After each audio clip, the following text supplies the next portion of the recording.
still got memory. Oh, that's why I remember it's just a whole new video. That's all right. But Bob happens to be very lucky in the fact that he happens to know a guy that hand makes carbon fiber stuff. So he's got stuff like one of these lids right here is very, very heavy on these cars. In fact, one of the heaviest parts there is. But this one weighs not a lot. It's totally carbon fiber, weighs nothing. He's taken all the extra weight out of back here. He's placed the fuel cell in the proper place for weight distribution. And then what's really also very cool is they actually cut this roof off, and it is made of this same stuff. Not only that, this is the tunnel that covers the transmission right across there, and right there's the shifter. And this tunnel goes over that, and the shifter comes out of this hole. So if you actually look at it, it's formed exactly like an original tunnel because he hand-made this from carbon fiber. And like the other stuff, nothing. I mean, it doesn't even weigh a pound. So the big thing about these cars is they don't have to have a whole lot of power because they weigh absolutely nothing. Bob's over here digging through some pictures, and I'll bet you he's got a story to tell us. Oh, these are some great pictures. I forgot I had another Morgan after that I raced. You had the green Morgan. The green Morgan that I showed the long pictures, that was the first one. That's the car you had when I met you. No. It was a British Racing Green. Oh, it was an MGA. It was an MGA, not a Morgan. You're right. You're absolutely right. This is the MGA. That was a gorgeous car. I love the headlight treatment that you put on it. These cars just look so cool.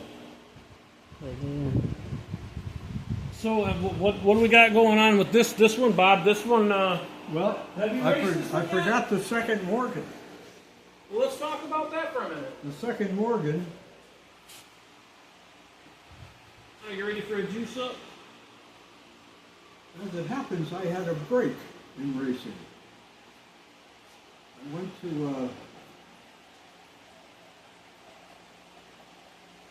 I helped rebuild a Chinese junk.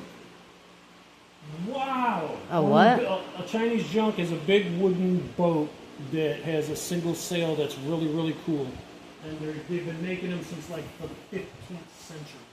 We had and we wanted to take it to down the East Coast, and if everything went well, you were going to actually sail a Chinese junk. We were going to take it to Puerto Rico. Wow. Well, as it happened, Chongqing Chow Mein. I've heard of that. Heard of this, and I was sailing it around Long Island Sound for a while, and they wanted to sponsor the trip down to Miami or wherever we'd end up. And we actually put it in the water in July or August, and we ended up, it was almost fall when we took off to go down the East Coast.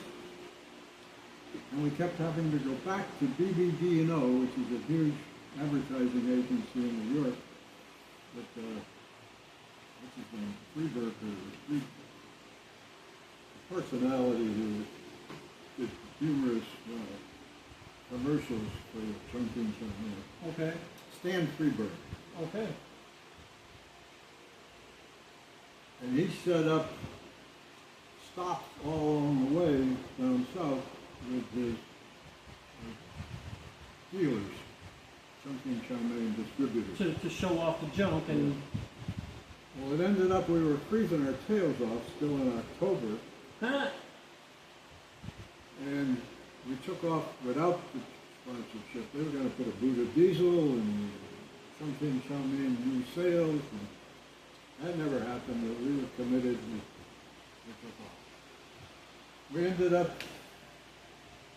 just off the coast of Maryland after some horrible experiences in November. I mean, Bert. people would drive down and visit us. And we've been gone for a month and a half. Wow. They'd drive down in a couple of hours. Anyhow, The turtle wins the race. the couple that I was with were no help. They weren't sailors. I was the only sailor, and my wife was great. So we ended up leaving the boat in Maryland, and we said, well, we can't go on without you. And I said, well, that's a good thing, because you kill yourself. You'll all sink. Yeah. There'll be a Davy Jones's locker. So then we ended up getting a ride all the way back up with a trucker to Philadelphia. And he said, well, we've never been to Philadelphia, so I got a job.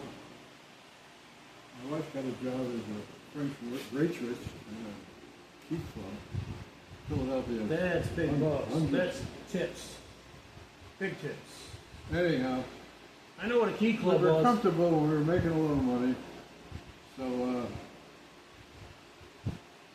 I bought a Daimler SP250 race car.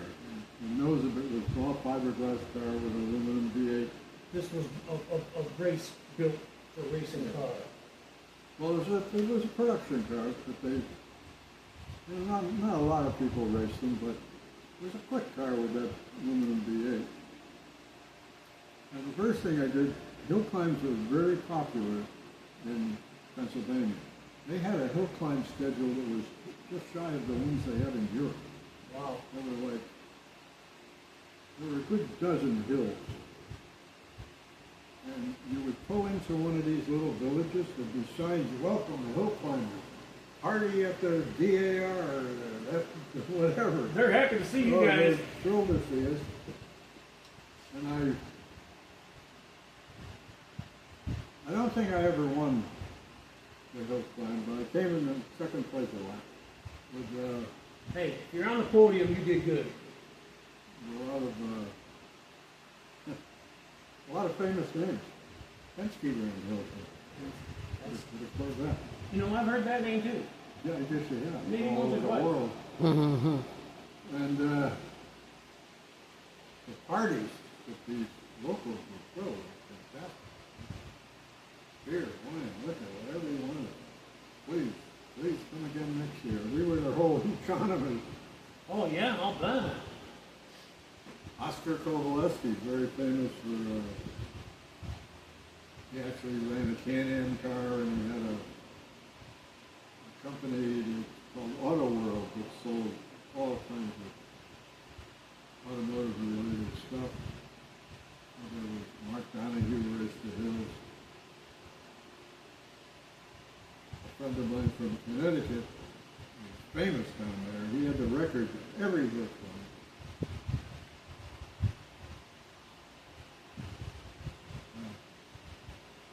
That was lots of fun.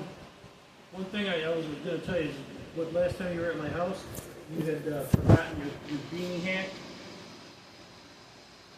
I got your British racing hat thing.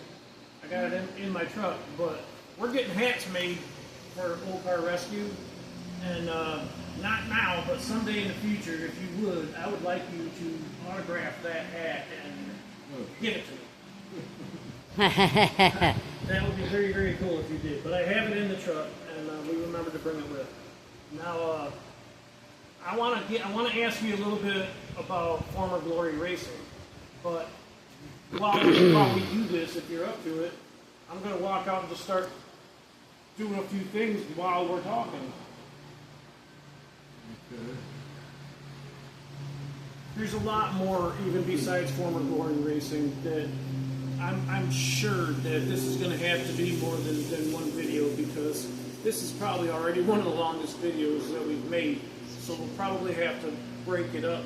But you don't want to miss any of this stuff, because this is all real, it all happened, it's all history, and without this kind of racing, it would have never evolved into the kind of racing that's going. In fact, I shouldn't say evolved, because they still race these exact same cars, and they race them all over the United States. And one thing that I'm excited about is I plan on getting to drive one of these cars, and I've never turned right.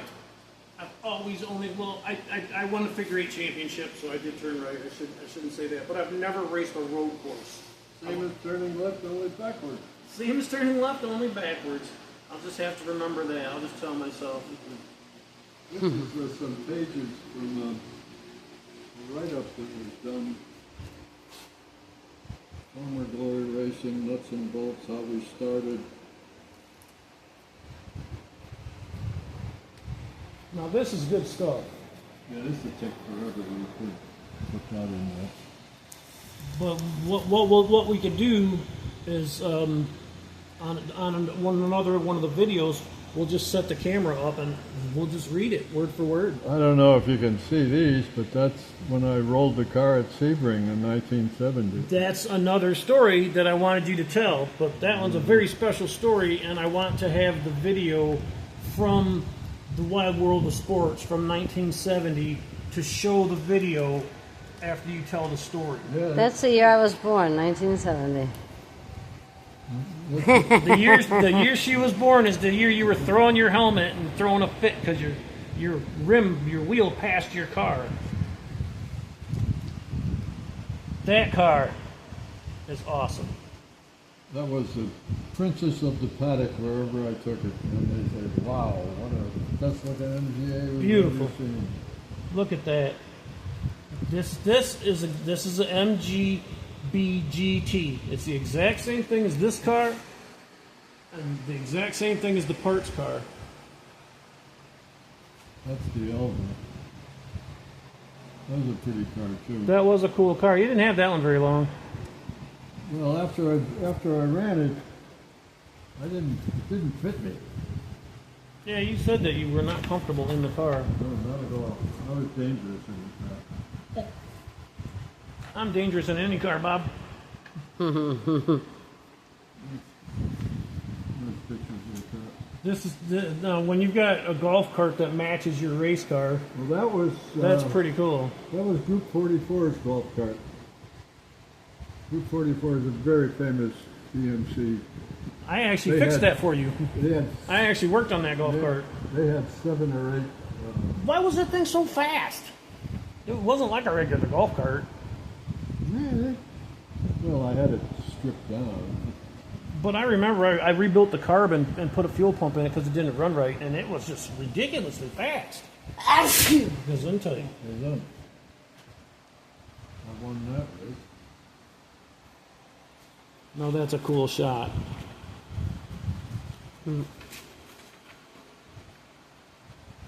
Man, I just love this small bore racing.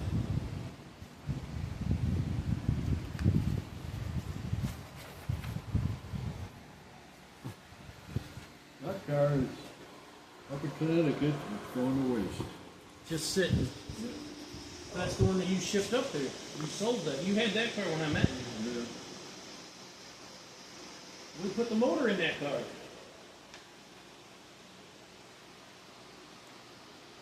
That's the best crew guy I ever had. He's gone. That's cool. That's the race I won with the GT. Just look at how happy everybody is in these pictures. Just look at you can just feel the excitement. Look at Bob, looks like a negative. That's Bob. That's Bob. That was his signature cool aviator shades. People would come over and look at the car and say, how the hell does that thing go so fast? And see that? That would have said winner overall, but that's what it just got cut off.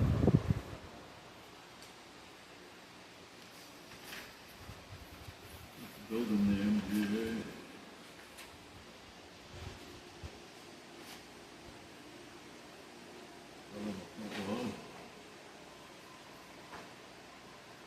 That was a good looker, wasn't it? Oh yeah. You notice anything about that picture there, mean chick? Right, the steering wheel's on the other side. Wow, you nailed it. But you're right. This was a European right-hand drive car, and he won lots with this. This car was fast. This car was just so light and so fast.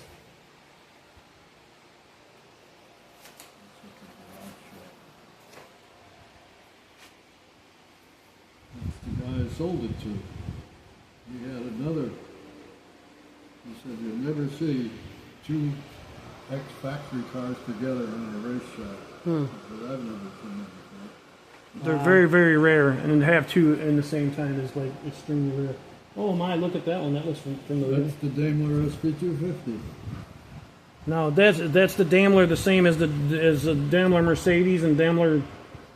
Daimler That's been back in the day. Daimler Chrysler.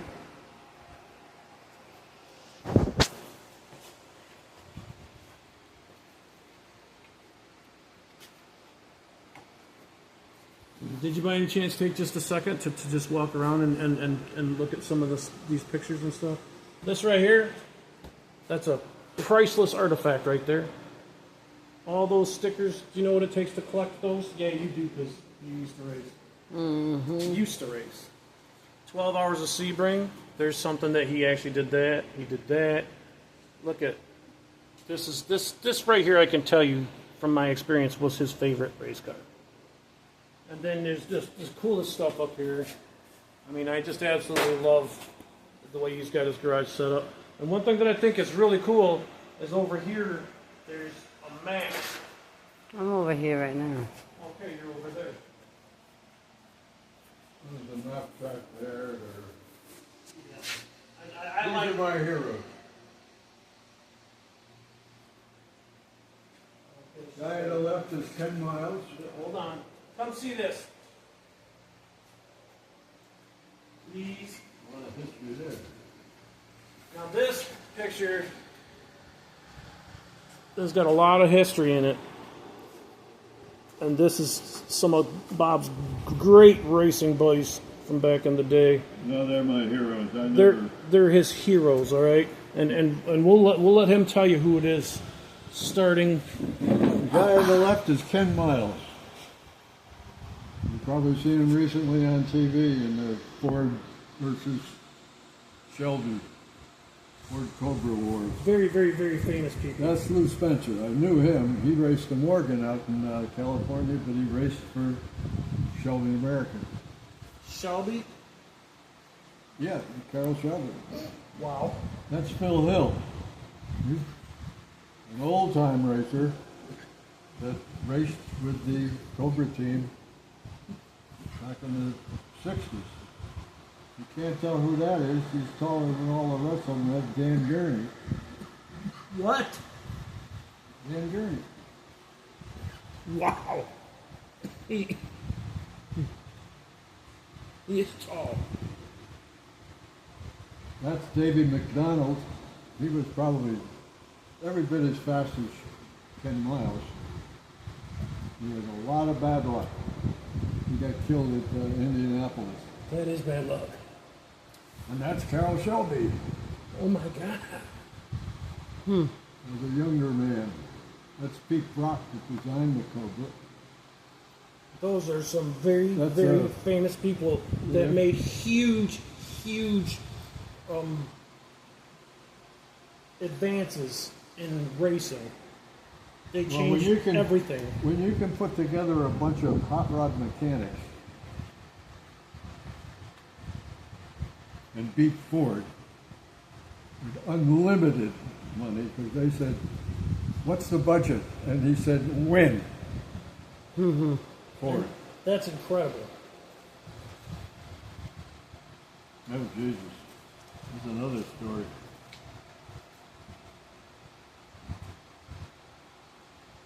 This is Lime Rock Vintage Festival.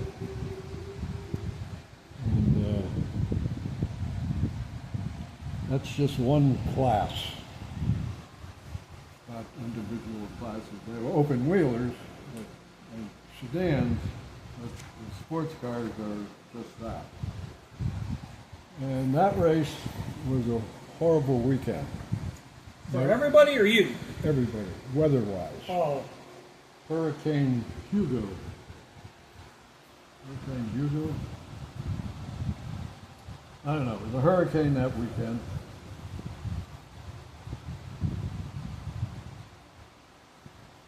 And I didn't have rain tires, but I I had them groove the tires that I had.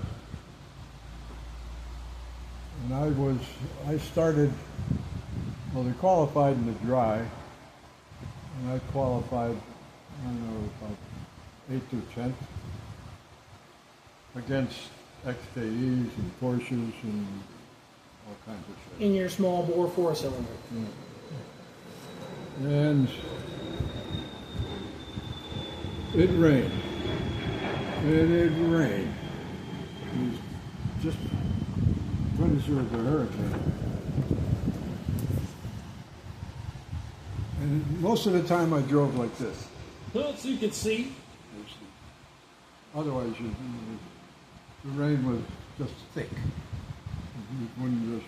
And you didn't even have full face helmets, did you? No, I had a full face helmet. Yeah, that was. Well, I mean, a lot of them had the mask, but a lot of them weren't the full face. No, this one is. Most guys race full face. In fact, they don't even allow goggles anymore. She couldn't stand a full face helmet when she raced. She had to have an open face. She got claustrophobic. Yeah. Well, anyhow, I kept picking off cars. And, I always liked racing in the rain. And well, to make a long story short, there's a lot of stuff happening on the track. Cars were spinning and going off in the dirt. Hey, you're in the rain. Yeah. Pouring rain. Visibility low. How many of them even had wipers? Well, only the coops. He had wipers. He had wipers. I didn't have wipers. You didn't. You That's didn't first, have, barely second, had a and windshield. third. Wow. That's first, second, and third. That's you, that's an XKE, and that's a Porsche. Wow. I was dogging the XKE for like the last couple of laps. And I don't know whether he couldn't drive any faster or what, but I touched him once, which you're not supposed to do. Right, they don't like that. But just barely, he didn't even have a date. He left immediately after the race. I wasn't able to talk to him. I gained a little on the uphill, onto a short back straight, and then another short shoot, and then you go down the hill onto a right-hand turn onto the main straight.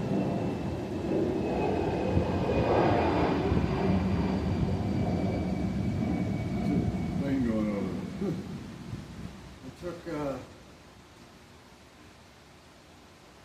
I caught right up to him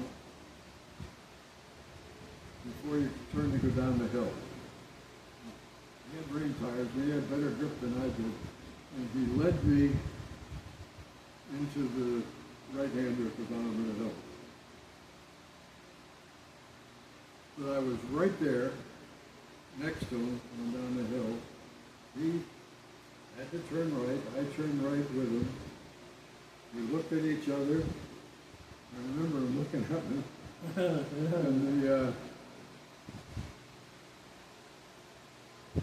And we're accelerating to the finish line, last lap.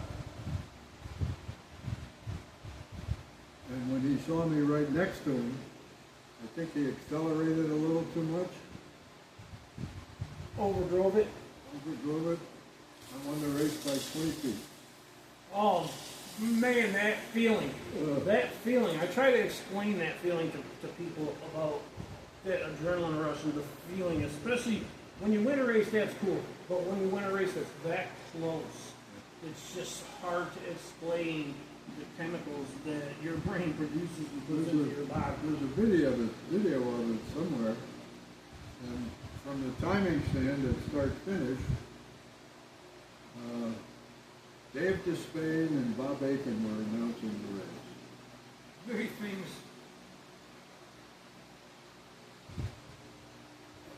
And Despain says, they're coming down the straight, I can barely see them, but it looks like Kilpatrick is right on his tail.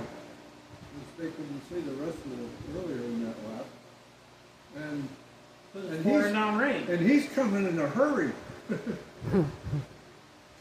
we go round and Aiken says, I can't see who's ahead. And then all of a sudden we come into view and they both say, it's Kilpatrick. And the reason they're so shocked is because he's way outclassed and he's beating a way faster car. That's another one of my very favorite stories. One of the announcers says, I think I know what happened. Kilpatrick couldn't see. So he just didn't let off. And Hebert was scared. That's good stuff. Then after the race, I got all kinds of people around, and the guy who was up in the stand, one of the officials up in the timing stand, he said, you should have said, now, Hebert's car, they're a huge Jaguar dealer in Massachusetts. So they had a And giant their car budget. is advertised as the fastest XKE in America. And you beat him. How does that feel? My friend says, you should have been in the timing stand. There was so much denial up there. He must have been a lap back. He couldn't have won. He couldn't have won. And my friend said he was behind him the whole race. Patrick won that race. That's so cool. That's so cool. Just thinking about it and just reliving it is cool. Yeah. That's neat.